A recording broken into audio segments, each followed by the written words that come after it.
So hello and welcome back guys to anime time moments. तो guys आज के दिन हम लोग बात करने वाले हैं साउलैंड के नॉवल पर। तो जहां तक हमने लास्ट वीडियो में बात की थी, तांग सेन सी स्टार ग्रैंड साउलैंड मास्टर के साथ एग्जाम में पास हो जाता है और उनके साथ फाइट करने के बाद तांग सेन अपने एग्जाम की उस स्टेज को भी पास कर लेता है। और अभी के लिए तांग सेन वापिस अपने सारे टीममेट्स के पास आ जाता है और सारे टीममेट्स के पास आने के बाद तांग सेन जुजू चिंग से कहता है, जुजू चिंग, तुम्हें अपने चैलेंज को ज्यादा हार्ड करने की कोई भी जरूरत नहीं। अगर तुम्हें ऐसा लगे कि तुम इस एग्जाम में पास नहीं हो सकती तो तुम सी विच ग्रैंड साउलैंड मास्टर के साथ ज्यादा हार्ड फाइट मत करना।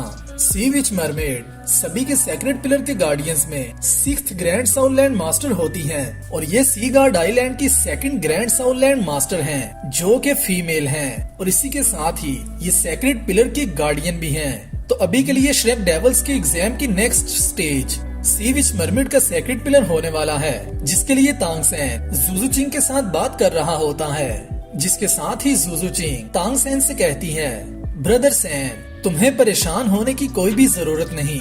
मैं ये एग्जाम बहुत ही इजीली पास कर सकती हूँ। तुमने पहले ही हमारे लिए काफी ज्यादा कुछ किया है और मैं अपनी पूरी कोशिश करूंगी कि मैं इस एग्जाम में तुम्हारी जितनी हेल्प कर सकूं वो करूं। और अभी के लिए तुम लोगों को ये भी नहीं भूलना चाहिए कि मेरी साउल पावर सिर्फ तुम्हारे से और दाई मोबाइल से जरा कम है। बाकी के सारे श्रेक डेविल्स में मेरी साउल पावर अभी भी सबसे ज्यादा है। तो जैसा कि हम सबको पता है, जुजू चिंग स्टार्ट से ही तांग सेन और दाई मोबाई के बाद 3rd ऐसी मेंबर रही है जिसकी पावर सबसे ज्यादा चलती आ रही है। और अभी के लिए जुजू चिंग की साउल पावर लेवल 78 की होती है और जब का दाई मोबाई ने अपना लेवल 80 का ब्रेक थ्रू किया है और ग्रेट साउलैंड मास्टर बना है, उसी के साथ ही श्रेक डेविल्स में नेक्स्ट ग्रेट साउलैंड मास्टर जुजू चिंग होने वाली है। जिसके साथ ही तांग सेन निंग रोंग रोंग से बात करते हुए उससे कहता है, रोंग रोंग, तुम कैसी हो? पर अभी के लिए तुम इस एग्जाम को होल्ड कर सकती हो या नहीं? तो जैसा कि हम सबको पता है, रोंग रोंग सभी के श्रेक डेविल्स के इस एग्जाम में उन सभी के मेंबर्स की साउल पावर्स को बूस्ट करती आ रही है। तो यहाँ पर जहाँ तक हमें लगता है कि एक साउल मास्टर जब फाइट करता है तो उसकी साउल पावर सबसे ज्यादा कम होती है, मगर ऐसा नहीं है। यहाँ पर सबसे ज्यादा कम साउल पावर अभी के लिए रोंग रोंग की होती है, क्योंकि रोंग रोंग 3 मेंबर्स को ऑलरेडी बूस्ट कर चुकी होती है और उसी के साथ ही रोंग रोंग के पास ऐसी कोई एबिलिटी भी नहीं होती जिसकी वजह से वो अपने आप को और अपनी सारी साउल पावर को इंस्टेंटली रिकवर कर सके। जैसा कि हम सब ने पहले ही देख रखा है कि तांग सेन अगर अपनी साउल पावर को वेस्ट करता है तो तांग सेन काफी ज्यादा जल्दी अपनी साउल पावर को रिकवर भी कर लेता है, मगर रोंग रोंग के केस में ऐसा नहीं है। रोंग रोंग को अपनी साउल पावर को रिकवर करने के लिए उतना ही वेट करना होता है जितना कि किसी आम साउल मास्टर को करना होता है। और ये एग्जाम 16 आवर्स के बाद स्टार्ट हो रहा होता है और अभी के लिए सभी के श्रेक डेविल्स के अभी तक के एग्जाम्स को पास किए हुए 16 आवर्स कंप्लीट हो चुके होते हैं और अभी के लिए तांग सेन के पास स्टिल 56 आवर्स होते हैं जिनमें वो लास्ट के 2 ग्रैंड साउलैंड मास्टर्स को चैलेंज कर सकता है। और अगर फर्स्ट टाइम के लिए तांग सेन किसी भी साउल मास्टर से हार भी जाता है तो तांग सेन के पास इतना टाइम है कि तांग सेन अपनी साउल पावर को फुली रिकवर कर उस ग्रैंड साउलैंड मास्टर के साथ दोबारा फाइट कर ले और उस मैच को इजीली जीत सके। मगर यहाँ पर गाइस एक छोटा सा इशू जो मैं फेस कर रहा हूँ, मुझे तांग सेन की 4th फाइट की कोई भी डिटेल नहीं मिली। जैसे ही तांग सेन और दाई मोबाई अपने एग्जाम को पास करते हैं, उसी के साथ ही तांग सेन सी इल्यूजन ग्रैंड साउलैंड मास्टर के साथ फाइट करने के लिए जाता है। मगर उसके बाद नॉवल में भी और हमने जैसा कि वीडियो में भी देखा है, सभी के श्रेक डेविल्स डिलुजन ग्रैंड साउलैंड मास्टर के साथ फाइट करने के लिए चले जाते हैं और उसी के साथ ही हमें वहाँ पर नॉवल में तांग सेन की कोई भी फाइट नहीं मिलती। जिसके साथ ही हमारा दोबारा से व्यू आता है सी स्टार ग्रैंड साउलैंड मास्टर पर, जहाँ पर तांग सेन और सी स्टार ग्रैंड साउलैंड मास्टर की फाइट होनी होती है। तो यहाँ पर हमें तांग सेन और घूस्ट ग्रैंड साउलैंड मास्टर, जिनके साथ अभी मा होंग जून अपने एग्जाम को पास करने के लिए ट्राई कर रहा है, तांग सेन और उनके दरमियान हमें कोई भी फाइट शायद नहीं देखने को मिलने वाली, क्योंकि ये मुझे नॉवल में भी नहीं मिली। तो शायद ये कोई इशू भी हो सकता है जिसकी वजह से यहाँ से थोड़ा सा नॉवल मिस भी हो सकता है। तो अगर किसी को इसके बारे में थोड़ी सी भी इंफॉर्मेशन है तो आप लोग मेरे साथ नीचे शेयर कर सकते हो। ये इशू चैप्टर 244 के हाफ में होता है, जिसको आप लोग जाकर खुद भी चेक कर सकते हो। जिसके साथ ही हम लोग तांग सेन के 6th एग्जाम पर आ चुके हैं और अभी के लिए तांग सेन अपने 6th एग्जाम को देने के लिए आ चुका है, जो कि उसको सी विच मरमिड के साथ देना है। और अभी के लिए जुजू चिंग सी विच मरमिड के साथ फाइट करने के लिए जाने वाली है। तो यहाँ पर तांग सेन की पावर 80% तक रिकवर हो चुकी होती है और वो सभी के स्नेक डेविल्स के साथ इस फाइट को देखने के लिए आ जाता है और वो भी इस फाइट का आउटकम देखना चाहता है कि जुजू चिंग अपने इस एग्जाम को पास कर पाती है या नहीं।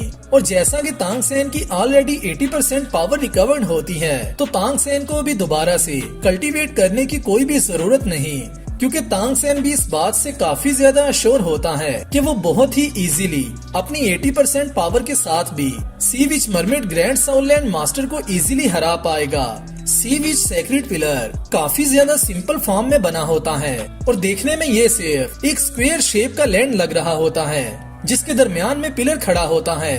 मगर देखने से ये पिलर नहीं लगता, ये एक स्टैचू लग रहा होता है, जिसके सामने एक मैडन का स्टैचू पड़ा होता है और ये स्टैचू सी गार्ड हॉल की तरफ झुका होता है। और इस सेक्रेट पिलर के एक कॉर्नर पर एक यंग लड़की बैठी होती है और सबसे ज्यादा सरप्राइजिंग बात ये होती है कि इस यंग लड़की के पास लेग्स नहीं होती, बल्कि फिश टेल होती है। तो ये लड़की, जैसा कि हम सबको पता है, सेक्रेट पिलर की 6th गार्डियन सी विच मरमिड है। जैसे ही सभी के स्नेक डेविल्स सेक्रेट पिलर के पास पहुंचते हैं, तो सी विच मरमिड को सभी के स्नेक डेविल्स के वहां आने का पता चल जाता है और उसी के साथ ही सी विच मरमिड अपना सर सभी के स्नेक डेविल्स की तरफ कर कहती है, क्या तुम लोग यहाँ पर मेरे साथ चैलेंज करने के लिए आए हो?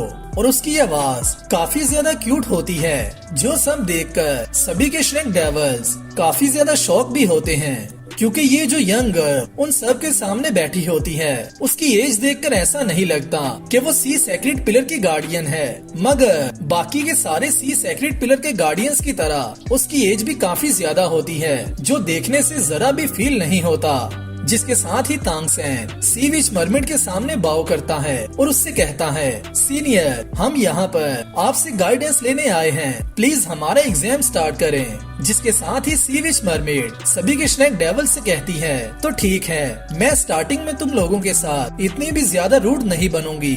और इसी के साथ ही सी विच मरमेड अपनी जगह से सभी के स्नेक डेविल्स के सामने आ जाती है, जो देखते ही सभी स्नेक डेविल्स दोबारा से एक दफा फिर शॉक हो जाते हैं, क्या ये लड़की इतनी ज्यादा यंग है। जो देखते ही सी विच मरमेड सभी के स्नेक डेविल से कहती है, तुम सब लोग किस बात के लिए शॉक हो? तुम लोगों को इस बात से शॉक होने की कोई भी जरूरत नहीं। हाँ, मैं ह्यूमन नहीं हूँ, बल्कि मैं मरमिड रेस से हूँ, हाफ ह्यूमन और half spirit beast. Mermaid females कभी भी ओल्ड नहीं होती और वैसे भी मैं कोई मॉन्स्टर नहीं हूँ। जो कहते ही सी विच ग्रैंड साउलैंड मास्टर काफी ज्यादा हंसने भी लगती हैं और जैसे ही सभी के स्नेक डेविल्स ये सब देखते हैं तो इस पर वो कोई भी इतना खास रिएक्शन नहीं करते, मगर यहाँ पर तांग सेन के एक्सप्रेशंस काफी ज्यादा जल्दी चेंज हो जाते हैं और उसको इस बात का पता चल जाता है कि सी विच मरमेड माइंड रीड कर सकती है।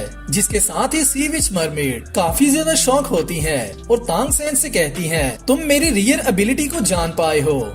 मुझे ऐसा लगता है तुम काफी ज्यादा स्ट्रांग हो। ये काफी बुरा है। मुझे ऐसा लग रहा है कि अभी के लिए आज का दिन मैं हारने वाली हूँ और मुझे ये बताओ, मैं तुम्हारे हार्ट के थ्रू क्यों नहीं देख पा रही। जिसके साथ ही सी विच मरमेड काफी ज्यादा मर्तबा तांग सेन के थ्रू देखने की कोशिश करती है, मगर वो इसमें पास नहीं हो पाती। जिसके साथ ही सी विच मरमेड की नजर तांग सेन के गोल्डन मार्क पर पड़ती है, जो कि तांग सेन के फोरहेड पर होता है। जो देखते ही सी विच मरमेड कहती है, तो मुझे अभी समझ आया, तुम वो इंसान हो जिसको इस बात का ऑनर मिला है कि उसे सी गार्ड के 9 ट्रायल्स मिले हैं। तो तुम्हें जो एक चीज मेरे से बचा रही है वो सिर्फ protection of sea god light है, जिसकी वजह से मैं तुम्हारे थ्रू नहीं देख पा रही। जिसके साथ ही सी विच मरमेड दोबारा से कहती है, तुम सब लोग काफी ज्यादा बुरे हो। तुम लोग मुझे एक दूसरे की हेल्प कर हराना चाहते हो। तुम लोग ये कैसे कर सकोगे।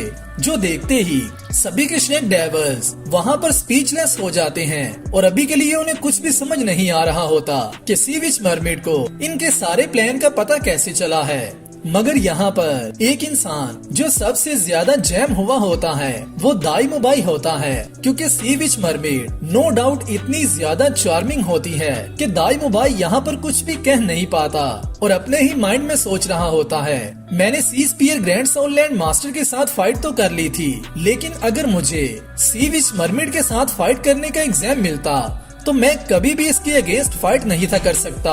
ये बहुत अच्छा हुआ कि ज़ुज़ु चिंग को सी विच मरमेड के साथ फाइट करने का एग्जाम मिला है, जिसके साथ ही एक आवाज आती है कि ये हमारा एग्जाम है। इस बात का फैसला भी हम करेंगे कि हमें इस एग्जाम के सामने स्टैंड होना है या नहीं। और ये कहते ही ज़ुज़ु चिंग रोंग रोंग को अपने साथ लेती है और डायरेक्ट जाकर सेक्रेट पिलर पर खड़ी हो जाती है। मगर सी विच मरमेड अभी के लिए शेक डेविल्स पर कोई भी अटैक नहीं करती और वो उन सब की तरफ देख ही रही होती है। तुम दोनों काफी ज्यादा खूबसूरत हो, क्या तुम दोनों सिस्टर्स हो?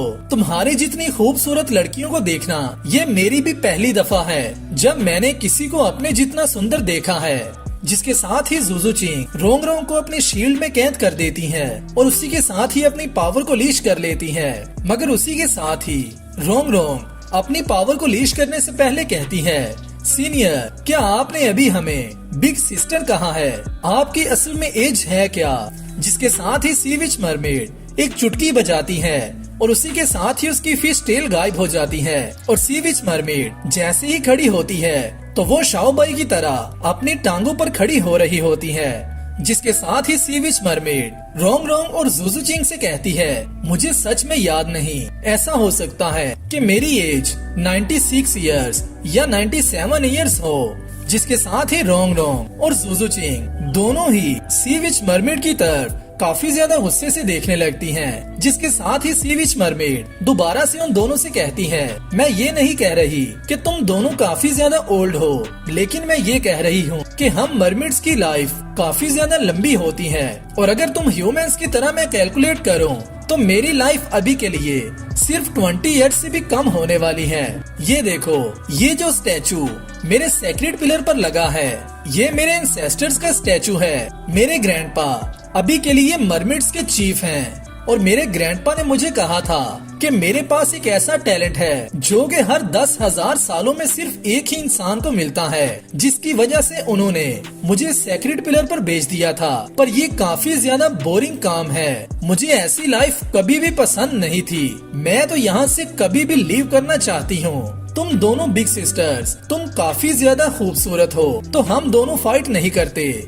मैं तुम दोनों को एक ट्यून सुनाती हूँ, तो जैसे ही वो ट्यून ओवर हो जाएगी तो तुम दोनों ये एग्जाम पास कर जाओगी। ये कैसा रहेगा? जिसके साथ ही वो अपने लेफ्ट हैंड को मूव करती है और उसी के साथ ही उसके हाथ में एक ब्लैक कलर की फ्लूट आ जाती है, जिसे के सी विच मरमेड अपने हाथ में घुमाने लगती है और अपने लिप्स के पास ले जाती है। तो यहाँ पर जैसा कि हम सबको पता है, जितनी दफा भी मैक्सिमम हमने मूवीज में या फिर नॉवेल्स में मरमेड्स को देखा है तो उनका काम यही होता है, इंसानों को धोखा देकर उनको अपने जाल में फंसाना। तो यहाँ पर सी विच मरमेड भी ज़ुज़ु चिंग और रोंग रोंग से इतनी प्यारी बातें करने के बाद सिर्फ उन दोनों को अपने एग्जाम में फंसाना चाहती थी। जिसके साथ ही तांग सेन की आवाज आती है जो कि कहता है, उससे ये मत करने देना, अगर उसने उस फ्लूट को बजाया तो तुम दोनों पर इतना फास्ट अटैक होगा जिससे तुम दोनों काउंटर नहीं कर सकोगे। ज़ुज़ु चिंग और रोंग रोंग सी विच मरमेड के जाल में हाफली फंस चुकी होती हैं, मगर जैसे ही उन्हें तांग सेन की आवाज आती है तो वो दोनों दोबारा से ठीक हो जाती हैं। जिसके साथ ही ज़ुज़ु चिंग सी विच मरमेड पर डायरेक्ट अटैक करने के लिए आगे बढ़ती है और इसी के साथ ही रोंग रोंग का 9 ट्रेयर ग्लास टाइल पगोडा भी सामने आ जाता है और ज़ुज़ु चिंग की पावर को बूस्ट करने लगता है। जिसके साथ ही ज़ुज़ु चिंग की बॉडी एक सेकंड के लिए इल्यूजन बन जाती है और ज़ुज़ु चिंग के सारे ही क्लॉज बाहर की तरफ निकल आते हैं और सी विच मरमेड के साथ जाकर टकराते हैं। और इसी के साथ ही सी विच मरमेड की साइड्स पर 9 स्पिरिट रिंग्स बाहर निकल आती हैं, जिनमें से सेकंड स्पिरिट रिंग ग्लो करती है और उसी के साथ ही सी विच मरमेड काफी ज्यादा वेवी लगने लगती हैं। और इसी के साथ ही सी विच मरमेड अभी के लिए ज़ुज़ु चिंग के 3 ब्लोस को काउंटर कर लेती हैं और उसी के साथ ही तांग सेन की तरफ देखकर कहती हैं, तुम काफी ज्यादा बुरे इंसान हो, तुम हम सबको आपस में फाइट क्यों नहीं करने देना चाहते?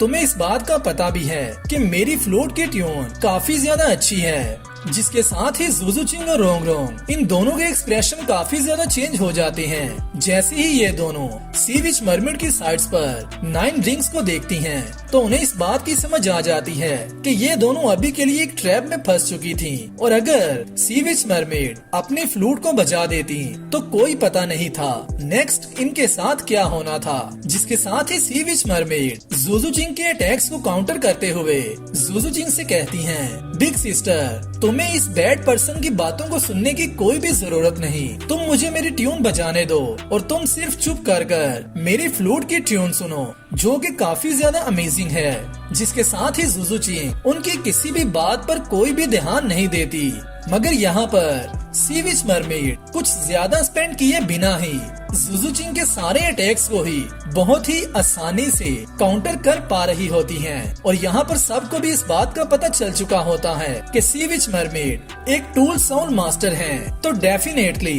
इस एग्जाम की डिफिकल्टी भी काफी ज्यादा हाई होने वाली है। जिसके साथ ही जुजुचिंग जैसे ही अपने अटैक्स को रोकती है, तो उसी के साथ ही सी विच मरमेड दोबारा से जुजुचिंग से कहती हैं, बिग सिस्टर, तुम मेरे साथ ऐसा रवैया कैसे रख सकती हो? तुम भी एक लड़की हो, तो तुम दूसरी लड़कियों के साथ इसी तरह से रूड रहोगी तो कैसे चलेगा? लेकिन मैं तुम्हें ब्लेम नहीं करने वाली, तुम्हें सिर्फ मेरी ट्यून सुननी चाहिए। जिसके साथ ही जुजुचिंग दोबारा से सी विच मरमेड पर अटैक करना स्टार्ट कर देती है, और सी विच मरमेड उसे बहुत ही आसानी से काउंटर कर रही होती है। जिसके साथ ही जुजुचिंग अपनी थर्ड सोल स्किल को यूज करती है।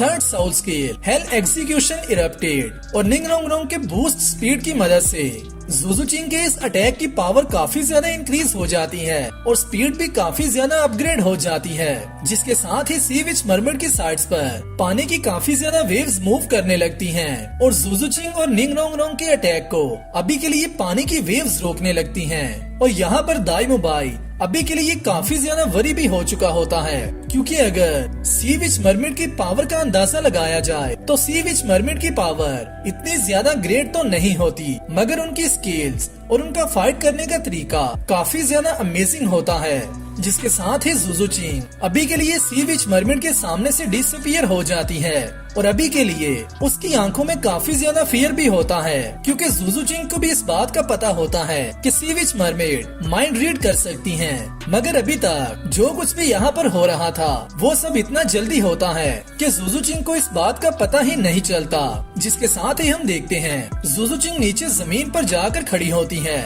और यहाँ पर जुजुचिंग जबकि हवा में सी विच मरमेड पर अटैक करने के लिए गई थी, तो उन्होंने उसे डॉज नहीं किया, बल्कि जुजुचिंग पर वापस काउंटर अटैक किया होता है, जिसकी वजह से जुजुचिंग नीचे जमीन पर वापस आ गई होती है। और अभी के लिए यहाँ पर मैच की सिचुएशन काफी ज्यादा चेंज हो चुकी होती है, क्योंकि सी विच मरमेड की अडॉप्टिव पावर काफी ज्यादा स्पीडी हो चुकी होती है, और वो अभी के लिए मल्टी डायरेक्शनल अटैक्स को भी इजीली ब्लो अप कर सकती हैं। जिसके साथ ही जुजुचिंग को तांग सेन की आवाज आती है, जो कि कहता है हेल शैडो ड्रॉपलेज को यूज करो, और इसी को यूज करते ही जुजुचिंग जैसे ही सी विच मरमेड पर अटैक करने के लिए जाती है, तो सी विच मरमेड नीचे समुद्र में गायब हो जाती है। जिसके साथ ही एक आवाज आती है, रोंग रोंग जरा ध्यान से। तो ये आवाज जुजुचिंग की होती है, और जैसे ही जुजुचिंग ये देखती है कि सी विच मरमेड नीचे पानी में चली गई है, तो उसे इस बात का पता होता है कि अभी के लिए सी विच मरमेड रोंग रोंग पर अटैक करने वाली हैं। और जैसा कि हम सबको भी पता है, किसी भी टीम फाइट में सबसे ज्यादा मेन टारगेट